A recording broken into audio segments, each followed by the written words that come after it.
Hello बच्चों, I am your teaching mentor Shivam Raj Singh from arjuna institute. और आज हम लोग पढ़ने वाले हैं क्लास 11th फिजिक्स का एक बहुत ही इंटरेस्टिंग चैप्टर फ्रिक्शन।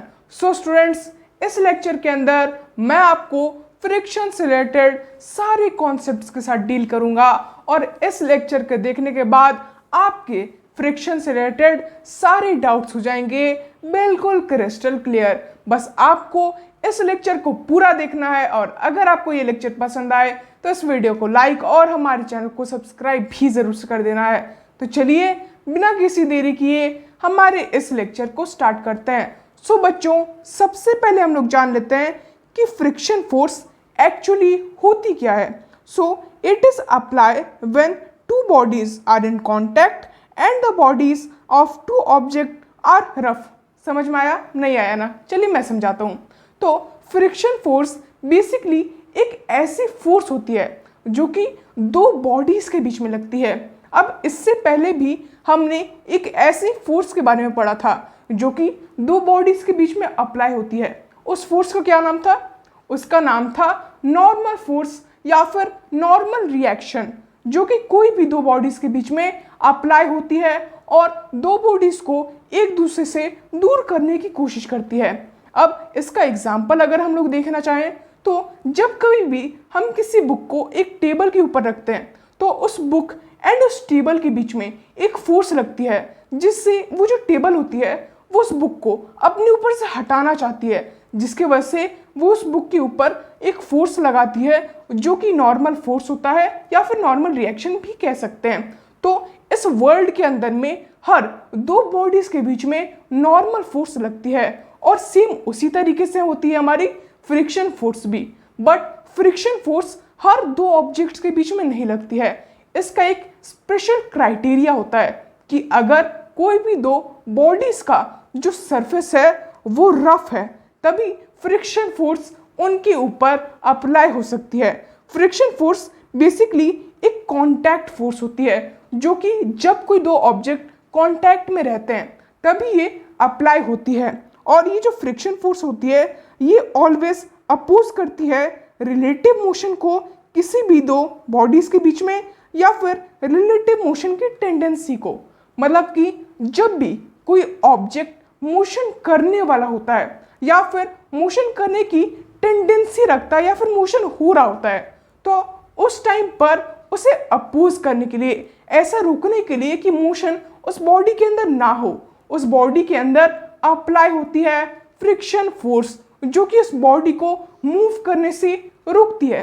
अब मान लीजिए हमें कोई एक बहुत ही बड़ा बॉक्स धक्का देना है तो हमने उस बॉक्स के ऊपर तो बहुत ही ज्यादा फोर्स लगाया बट तब भी वो बॉक्स अपनी जगह से हिला नहीं। तो ऐसे टाइम पर हमें क्या लग रहा है कि वो बॉक्स पे जो फोर्स है जो हमें उस बॉक्स को ढकेलने से रोक रही है वो हमारे अप्लाइड फोर्स से काफी ज्यादा है। और उन सारे फोर्सेस में से एक फोर्स होती है हमारी फ्रिक्शन फोर्स जो कि उस बॉक्स को अपनी जगह से हिलने से रोकती है। फ्रिक्शन फोर्स कहती है कि आप किस तरीके से इस बॉक्स को हिला लोगे, मैं आपको हिलाने नहीं दूंगा। और इसी तरीके से फ्रिक्शन फोर्स काम करती है और हमेशा रिलेटिव मोशन को रोकती है। अब ये जो फ्रिक्शन फोर्स होती है ना, ये दो तरीके की होती हैं। एक होती है स्टैटिक फ्रिक्शन और दूसरी होती है काइनेटिक फ्रिक्शन। अब ये जो स्टैटिक फ्रिक्शन है ये तभी किसी ऑब्जेक्ट के अंदर अप्लाई होती है जब उस ऑब्जेक्ट में रिलेटिव मोशन करने की टेंडेंसी होती है। मतलब कि वो ऑब्जेक्ट रिलेटिव मोशन कर नहीं रहा होता है बट रिलेटिव मोशन कर सकता है। मोशन करने की टेंडेंसी तो है लेकिन मोशन कर नहीं रही है और उस मोशन करने की टेंडेंसी को रोकने के लिए कि उसके अंदर किसी तरीके से मोशन हो ना जाए, यहाँ पर हमारी अप्लाई होती है स्टैटिक फ्रिक्शन। अब बहुत सारे बच्चे गलती ये करते हैं कि उन्हें लगता है कि स्टैटिक फ्रिक्शन का फॉर्मूला होता है mu S into N, but यहाँ पर वो लोग एक मिस्टेक कर देते हैं क्योंकि स्टैटिक फ्रिक्शन का कोई भी फॉर्मूला नहीं होता है। स्टैटिक फ्रिक्शन बिना किसी फॉर्मूले की होती है और बहुत सारे बच्चे को ये पता नहीं रहता है और वो काफ़ी बार एग्जाम्स में गलती करके आ जाते हैं। अब अगर बात करें फ्रिक्शन की सेकेंड टाइप की तो फ्रिक्शन का जो सेकेंड टाइप है वो है काइनेटिक फ्रिक्शन। अब काइनेटिक फ्रिक्शन नाम से ही समझ में आ रहा है, काइनेटिक मतलब कि यहाँ पर मोशन हो रहा है, और बिल्कुल इसका डेफिनेशन भी यही है। जब भी किसी ऑब्जेक्ट के अंदर मोशन हो रहा होता है तो उस मोशन को रोकने के लिए उस ऑब्जेक्ट के अंदर जो फ्रिक्शन अप्लाई होती है उसी चीज को हम लोग कहते हैं काइनेटिक फ्रिक्शन। अब काइनेटिक फ्रिक्शन का एक फॉर्मूला होता है, जो फॉर्मूला है friction kinetic equals to mu K into N. अब यहाँ पर एन आपको समझ में आ रहा है, एन हमारा नॉर्मल रिएक्शन है एंड म्यू के से हम लोग डिनोट करते हैं फ्रिक्शन काइनेटिक को। ठीक है, अभी जो फ्रिक्शन काइनेटिक है इसका खुद का कोई यूनिट या फिर डायमेंशन नहीं होता है, क्योंकि ये तभी अप्लाई होती है बॉडी में जब बॉडी का या तो कोई मोशन हो रहा है या फिर उसकी टेंडेंसी हो रही है। इसलिए स्टैटिक फ्रिक्शन और काइनेटिक फ्रिक्शन की ना ही खुद की कोई यूनिट होती है और ना ही खुद का कोई डायमेंशन होता है, और स्टैटिक फ्रिक्शन का तो खुद का कोई फॉर्मूला भी नहीं होता है। इस चीज को याद कर लीजिएगा, कहीं आप भी एग्जाम में सेम गलती करके नहीं आए। चलिए अब बात करने वाले हम लोग टाइप ऑफ काइनेटिक फ्रिक्शन की। हमने बात कर लिया टाइप ऑफ फ्रिक्शन की, अब बात करेंगे काइनेटिक फ्रिक्शन के कुछ टाइप्स के बारे में। तो काइनेटिक फ्रिक्शन के बेसिकली दो टाइप्स होते हैं, एक है स्लाइडिंग फ्रिक्शन एंड दूसरा है रोलिंग फ्रिक्शन। स्लाइडिंग फ्रिक्शन मतलब किसी चीज को हम लोग धक्का मार करके ले जा रहे हैं, तो उस धक्का मारने में हमें फोर्स काफी ज्यादा लग रहा है, तब भी वो जो ऑब्जेक्ट है वो बहुत ज्यादा स्पीड से आगे नहीं बढ़ रहा है और वो बहुत ज्यादा स्पीड से डिस्प्लेस नहीं हो रहा है अपनी जगह से। तो यहाँ पर हमें फोर्स तो काफी ज्यादा अप्लाई करना पड़ रहा है, बट यहाँ पर जो फ्रिक्शन फोर्स है उन दोनों ऑब्जेक्ट के बीच में जब उनका सरफेस रफ हो, तो यहाँ पर जो फ्रिक्शन फोर्स हो रही है उसका जो वैल्यू है वो हमारे अप्लाइड फोर्स से ज्यादा है, इसलिए वहां पर फ्रिक्शन फोर्स नहीं हो पा रही है। वहीं पर अगर बात करें रोलिंग फोर्स की, तो जब हम उसी बॉक्स के नीचे में पहिए लगा देते हैं, तो पहिए लगाने की वजह से अगर हम उसे थोड़ा सा भी धक्का मारे तो वो काफी इजीली आगे बढ़ जाएगी, और इसी टाइम पर जो हमारी स्लाइडिंग फ्रिक्शन है वहां पर हम काफी जोर से भी धक्का मार ले तब भी थोड़ा सा ही बॉक्स आगे बढ़ पा रहा है। और यही अंतर होता है sliding friction and rolling friction का। अब ये जो स्लाइडिंग फ्रिक्शन होती है ये हमेशा रोलिंग फ्रिक्शन से ज्यादा होती है, और रोलिंग फ्रिक्शन की जो वैल्यू होती है वो स्लाइडिंग फ्रिक्शन से हमेशा ही कम होती है। अब यहाँ पर आ जाते हैं कुछ फॉर्मूलाज जिसे याद कर लेना आपके लिए बहुत ही ज्यादा जरूरी है। काइनेटिक फ्रिक्शन से रिलेटेड क्वेश्चंस के अंदर ये फॉर्मूला हमेशा पूछे जाते हैं। तो एक क्वेश्चन होता है जहां पर आपको ये निकालना होता है कि अगर किसी ऑब्जेक्ट के ऊपर काइनेटिक फ्रिक्शन लग रही है तब भी हम उस पर कुछ फोर्स अप्लाई करके उसे कितना डिस्टेंस तक मूव करा सकते हैं। तो ऐसे टाइम में इस चीज का सोल्यूशन निकालने के लिए आपको एक फॉर्मूला अप्लाई करना होगा, जो कि है S equals to mu square by 2a। A मतलब हमारा एक्सेलरेशन, म्यू मतलब कि जो भी वहां पर फ्रिक्शन लग रहा है या तो स्लाइडिंग फ्रिक्शन या फिर रोलिंग फ्रिक्शन, और एस से हम लोग डिस्टेंस को डिनोट करते हैं। क्लियर है? अब अगर हम लोग बात करें कि कितने टाइम इंटरवल में वो बॉडी मूव कर रही है, तो उसे निकालने के लिए हमारे पास और एक फॉर्मूला होता है जो होता है म्यू बाई ए। इस चीज से हम लोग टाइम इंटरवल को भी फाइंड कर सकते हैं कि कितने टाइम इंटरवल में वो बॉडी कितनी ज्यादा दूर मूव कर पा रही है हमारे फोर्स अप्लाई करने के बाद भी। तो बात करने वाले हैं motion on smooth incline plane की। इंक्लाइन प्लेन मतलब जब किसी ढलान पर हमने किसी ऑब्जेक्ट को रख दिया और उस ढलान से उस ऑब्जेक्ट को नीचे आने में कितना टाइम लग रहा है, कितना डिस्टेंस कवर हो रहा है, इस चीज को हम लोग निकालते हैं। और ये जो ढलान है इस चीज को हम लोग कहते हैं इंक्लाइन प्लेन। अब यहाँ पर अगर हम लोग बात करें स्मूथ इंक्लाइन प्लेन की, तो आप फिर से एक बार फ्रिक्शन फोर्स की डेफिनेशन को याद करिए। तो फ्रिक्शन फोर्स की डेफिनेशन कहती है कि जब भी किसी दो ऑब्जेक्ट के बीच में फ्रिक्शन लग रहा है लेकिन उन दो ऑब्जेक्ट का जो सरफेस है उसे रफ होना चाहिए, तभी फ्रिक्शन फोर्स अप्लाई हो पा रही है। बट यहाँ पर तो हम लोग बात कर रहे हैं स्मूथ इंक्लाइन प्लेन की, इसलिए स्मूथ इंक्लाइन प्लेन के अंदर में फ्रिक्शन फोर्स अप्लाई नहीं होती है, क्योंकि यहाँ पर जो ऑब्जेक्ट एंड इंक्लाइन प्लेन का सरफेस रहता है वो स्मूथ रहता है। समझ रहे हो?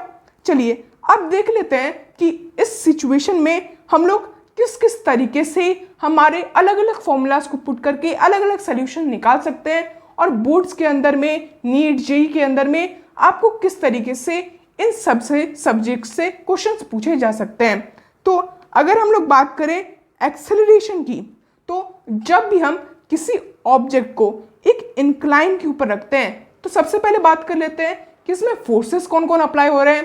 तो एक फोर्स तो रहता है mg, मतलब कि उसका मास जो ग्रेविटी अट्रैक्ट कर रहा है, ये तो हर टाइम पर लगेगा, चाहे वो आप उसे नॉर्मल सरफेस पर रखिए, चाहे इंक्लाइन सरफेस पर रखिए, कहीं पर भी रखिए, बट मास एंड ग्रेविटी हमेशा उस पर अप्लाई होगी।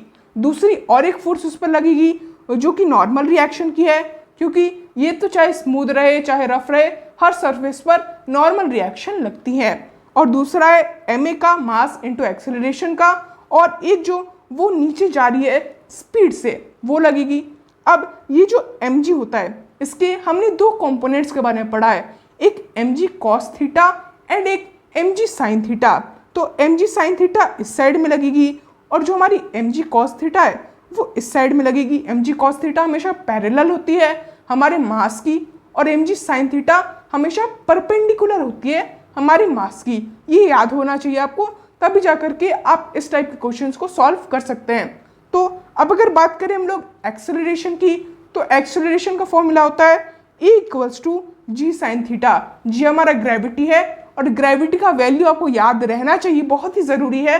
हर क्वेश्चंस के अंदर में कहीं ना कहीं ग्रेविटी के वैल्यू का यूज ज़रूर आता है। तो ग्रेविटी का जो बेसिक वैल्यू रहता है वो रहता है 9.8 मीटर पर सेकेंड स्क्वायर, या फिर हम लोग इजी कैलकुलेशन के लिए उसे 10 मीटर पर सेकेंड स्क्वायर यूज कर लेते हैं फॉर इजियर कैलकुलेशन। ठीक है, अब और कुछ फॉर्मूलाज को देख लेते हैं। तो अगर motion in smooth incline plane के कुछ और फॉर्मूलाज के बारे में बात करें, तो एक होता है टाइम टेकन निकालने का, मतलब कि हमने किसी स्मूथ इंक्लाइन प्लेन के ऊपर में ऑब्जेक्ट को रखा, अब उसे नीचे आने में कितना टाइम लग रहा है, उस चीज़ को हम लोग कहेंगे टाइम टेकन टू कब the body to the ground. अब इस चीज़ को निकालने के लिए हम लोग एक फॉर्मूला का यूज़ करेंगे जो कि है √2s by g sin theta. s मतलब कि डिस्टेंस और g sin थीटा हम लोग एक्सेलरेशन के जो फॉर्मूला है उसे पुट कर देंगे। और वहीं पर अगर वेलोसिटी निकालना हो तो वेलोसिटी निकालने के लिए हम लोग कहेंगे √2g sin थीटा s। इस तरीके से हम लोग वेलोसिटी, टाइम टेकन और एक्सेलरेशन को फाइंड कर सकते हैं स्मूथ इंक्लाइन प्लेन के अंदर। चलिए अब हम लोग बात कर लेते हैं motion in rough incline plane की। अब स्मूथ इंक्लाइन प्लेन के अंदर तो फ्रिक्शन नहीं लग रही थी, क्योंकि यहाँ पर जो इंक्लाइन प्लेन की सरफेस है वो स्मूथ थी, बट जो रफ इंक्लाइन प्लेन है यहाँ पर तो फ्रिक्शन लगेगी ना, क्योंकि यहाँ पर जो इंक्लाइन प्लेन है उसकी सरफेस कैसी है, उसकी सरफेस रफ है। तो यहाँ पर इंक्लाइन प्लेन में हमारी फ्रिक्शन लगती है, और यहाँ पर एक बहुत ही इंटरेस्टिंग कॉन्सेप्ट आ जाता है जिस चीज़ को हम लोग कहते हैं एंगल ऑफ रिपोज। अब एंगल ऑफ रिपोज क्या होता है? So angle of repose is those angle in which the motion is just started, मतलब कि वो एंगल जहाँ पर मोशन जस्ट स्टार्ट होने वाला है, मतलब कि ना मोशन रुका हुआ है और ना मोशन हो रहा है, बट मोशन अब स्टार्ट होने वाला है, उस एंगल को हम लोग कहेंगे एंगल ऑफ रिपोज। मान लीजिए कि एक इंक्लाइन प्लेन है और इसके ऊपर मैंने एक ऑब्जेक्ट को रख दिया, तो हमने इस इंक्लाइन प्लेन को थोड़ा और आगे किया, थोड़ा और आगे किया, तो कोई ना कोई एक ऐसा एंगल ज़रूर होगा जिस पर हमने किसी ऑब्जेक्ट को रखा और वो नीचे आ गया, और उसी एंगल को हम लोग कहेंगे एंगल ऑफ रिपोज, जहाँ पर हमने उस ऑब्जेक्ट को रखा और जस्ट उसके बाद मोशन स्टार्ट हो गया, उसी एंगल को हम लोग कहते हैं एंगल ऑफ रिपोज। अब रफ इंक्लाइन प्लेन के अंदर में हमें अगर में एफ लिमिटेड निकालना हो तो उसके लिए हम लोग फॉर्मूला यूज़ करते हैं म्यू इंटू एन, और एन यहाँ पर जो होता है ये एन mg cos थीटा के बराबर होता है। किस तरीके से होता है? तो यहाँ पर देखिए, आप इस इमेज में देख पा रहे हैं, यहाँ पर एक रफ इंक्लाइन प्लेन है जहाँ पर हमने एक ऑब्जेक्ट को रख दिया है। अब यहाँ पर जो नॉर्मल रिएक्शन लग रही है वो mg के किस कंपोनेंट के बराबर है? वो mg के cos थीटा के बराबर है। हमने दो कंपोनेंट के बारे में बात की, एक mg का जो साइन थीटा है और दूसरा mg का cos थीटा। तो ये जो cos थीटा है ये इस ऑब्जेक्ट के नॉर्मल रिएक्शन के बराबर है, जो कि वो इंक्लाइन प्लेन उस ऑब्जेक्ट पर लगा रही है। इसलिए यहाँ पर नॉर्मल रिएक्शन हमारे mg cos थीटा के बराबर होगा, इसे याद रख लीजिएगा। तो यहाँ पर हमें इसी फॉर्मूला का यूज़ करके इंक्लाइन प्लेन के सारे और फॉर्मूलाज को भी क्रिएट करते हैं और इसका सोल्यूशन भी निकालते हैं in the rough incline plane. अब यहाँ पर अगर जो थीटा है वही हमारे इस एंगल ऑफ रिपोज के बराबर हो जाता है, तभी हमारा फ्रिक्शन उस पर एक्ट कर पाता है और हमारा मोशन जस्ट स्टार्ट हो पाता है। अब यहाँ पर जो एंगल ऑफ रिपोज होता है उससे हम लोग अल्फा से डिनोट करते हैं एंड इसका जो सिंबल होता है ये इस टाइप का होता है, ठीक है। अब जब हमारे थीटा अल्फा के बराबर होगा तभी उसके अंदर मोशन जस्ट स्टार्ट होने वाला होगा और तभी हमारा जो एम जी साइन थीटा है वो हमारे mu M G cos theta के बराबर होगा, ठीक है। चलिए अब हम लोग बात कर लेते हैं कुछ इंपॉर्टेंट केसेस की। तो सबसे पहला केस है जब हमारा थीटा हमारे एंगल ऑफ रिपोज से कम होता है, मतलब कि हमारा जो एंगल ऑफ रिपोज है वो हमारे थीटा से ज़्यादा है, हमारे इंक्लाइन प्लेन का जो एंगल है उससे ज़्यादा है। तो ऐसे टाइम में आप आसानी से अंदाज़ा लगा पा रहे हो, अगर हमने किसी ऑब्जेक्ट को एक इंक्लाइन प्लेन पे रखा तो उसका एंगल ऑफ रिपोज अगर ज़्यादा है तो वो ऑब्जेक्ट मूव ही नहीं कर पाएगा उस इंक्लाइन प्लेन से, जिसकी वजह से उस इंक्लाइन प्लेन में कोई भी मोशन नहीं होगा। अब यहाँ पर हमारा जो फ्रिक्शन होता है वो एम जी साइन थीटा से निकलता है और कोई एक्सेलरेशन नहीं होता है, इसलिए एक्सेलरेशन की वैल्यू 0 होती है, वेलोसिटी की वैल्यू भी 0 होती है एंड नेट फोर्स की वैल्यू भी हमारी 0 ही होती है, क्योंकि यहाँ पर कोई भी मोशन नहीं हो रहा होता है, ठीक है। अब अगर बात करें एक ऐसे टाइम की जब हमारा थीटा एंगल ऑफ रिपोज के बराबर हो जाए, तो हमने अभी पढ़ा है जस्ट कि जब थीटा एंगल ऑफ रिपोज के बराबर हो जाए, जब इंक्लाइन प्लेन का एंगल हमारे एंगल ऑफ रिपोज के बराबर होता है, तब हमारा मोशन जस्ट स्टार्ट होने वाला होता है। अब यहाँ पर मोशन हो नहीं रहा है, इसलिए हमारे एक्सेलरेशन की वैल्यू 0 ही रहने वाली है, हमारे फ्रिक्शन की वैल्यू रहेगी mu M G cos theta, net force हमारा 0 रहेगा एंड वेलोसिटी भी हमारी 0 रहेगी, क्योंकि अभी तक मोशन स्टार्ट हुआ नहीं है। बट अब हम एक ऐसे केस की बात करेंगे जहाँ पर हमारा मोशन स्टार्ट हो गया है। अब अगर कभी हमारा जो थीटा है, हमारे एंगल ऑफ इंक्लाइन प्लेन है, वो हमारे एंगल ऑफ रिपोज से बड़ा हो जाए तो क्या होगा। मान लीजिए इस इंक्लाइन प्लेन का एंगल ऑफ रिपोज से बड़ा हो गया तो ये ऑब्जेक्ट तो मूव करना स्टार्ट हो जाएगा ना, इसलिए यहाँ पर मोशन होगा और यहाँ पर आपको फ्रिक्शन काइनेटिक किस तरीके से निकालना है उसके बारे में भी हम लोग बात कर लेते हैं। तो यहाँ पर फ्रिक्शन काइनेटिक हम लोग निकाल सकते हैं म्यू के एन को पुट करके, एन हमारा जो होगा वो एम जी कॉस थीटा के बराबर होगा, ठीक है। वहीं पर बात करें अगर एक्सेलरेशन की, तो एक्सेलरेशन किस तरीके से फाइंड करना है वो भी देख लेते हैं। तो एक्सेलरेशन का फॉर्मूला क्या होता है, नेट फोर्स अपॉन नेट मास। अब यहाँ पर ऑब्जेक्ट के ऊपर कौन कौन से फोर्स लग रहे हैं, एक लग रहा है एम जी साइन थीटा, आप यहाँ पर देख लीजिए इमेज में, यहाँ पर कौन कौन से फोर्स लग रहे हैं ऑब्जेक्ट पर, एक एम जी साइन थीटा लग रहा है, एक हमारा लग रहा है नॉर्मल रिएक्शन और एक एम जी इस तरफ लग रहा है नीचे के साइड में, उसे खींच रहा है ग्रेविटेशन, ठीक है। तो हम लोग यहाँ पर पुट करेंगे कौन कौन से यहाँ पर लग रहे हैं, एक एम जी साइन थीटा लगेगा, एक नॉर्मल रिएक्शन लगेगा और एक लगेगा हमारा फ्रिक्शन, क्योंकि रफ इंक्लाइन प्लेन है इसलिए फ्रिक्शन तो लगेगा ही, इसलिए हम लोग यहाँ फ्रिक्शन को पुट कर लेंगे। और मास हमारा क्या क्या है, हमारे उस ऑब्जेक्ट का मास जिसे हम लोग एम से डिनोट करते हैं। तो हम लोग यहाँ पर फ्रिक्शन का जो वैल्यू था वो क्या था, mu M G cos theta था, इसलिए हम लोग यहाँ एम जी को कॉमन ले सकते हैं और लिख सकते हैं sine theta minus mu cos theta. M से हम लोग एम को कैंसिल कर सकते हैं और हमारा जो एक्सेलरेशन का फाइनल फॉर्मूला निकल के आएगा वो आएगा acceleration equals to g bracket में sine theta minus mu cos theta. ये जो फॉर्मूला है इसे याद कर लीजिएगा, क्योंकि ये फॉर्मूला काफ़ी ज़्यादा इंपॉर्टेंट है और कई सारे कॉम्पिटिटिव एग्जाम में इस फॉर्मूला से डायरेक्ट उठ करके क्वेश्चन आते हैं, इसलिए ये फॉर्मूला याद होना बहुत ही ज़्यादा ज़रूरी है। तो स्टूडेंट्स, फ्रिक्शन के अंदर में इतना ही था। हमने फ्रिक्शन के बारे में हर एक चीज़ जान ली, हमने जान लिया कि फ्रिक्शन क्या होता है, किस तरीके से ऑब्जेक्ट के अंदर में फ्रिक्शन अप्लाई होती है, फ्रिक्शन के अलग अलग टाइप्स भी देख लिए और हमने काइनेटिक फ्रिक्शन के अलग अलग टाइप्स एंड कुछ इंपॉर्टेंट केसेस के बारे में बात किया। हमने बात किया स्मूथ इंक्लाइन प्लेन की, रफ इंक्लाइन प्लेन, ये सारी चीज़ें आपने इस लेक्चर के अंदर जान ली है। तो अगर आपको ये लेक्चर पसंद आया हो तो इस वीडियो को लाइक और हमारे चैनल को सब्सक्राइब जरूर से कर दीजिएगा। तो मिलेंगे आपसे ऐसे ही और लेक्चर्स के अंदर, तब तक के लिए धन्यवाद।